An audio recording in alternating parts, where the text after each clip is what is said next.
On November 5th, 2020, the FBI in Norfolk, Virginia received a tip stating that individuals were en route from Virginia Beach to Philadelphia in a silver Hummer truck and were in possession of weapons and ammunition. Last night at 10:20 p.m., Philadelphia police officers spotted a silver Hummer with Virginia tags parked unattended at 230 North 13th Street and broadcast this information over police radio.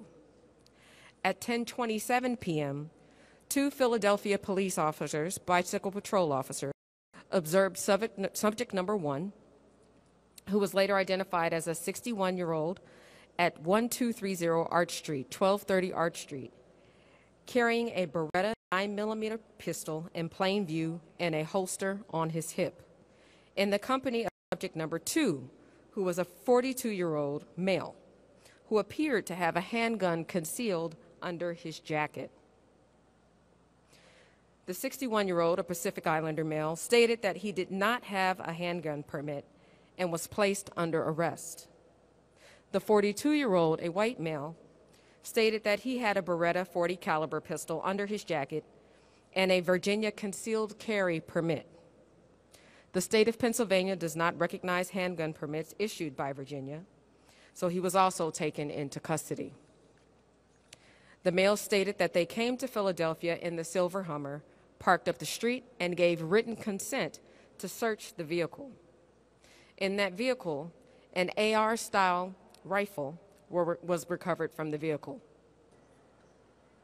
At this time, we do not have indications that the story is bigger than these two individuals. We do not have indications of that nature at this time. And I think it is important to recognize that the election task force at the DA's office and the election efforts of the Philadelphia Police Department were very successful on Election Day in preventing intimidation, coercion, suppression of voting in Philadelphia.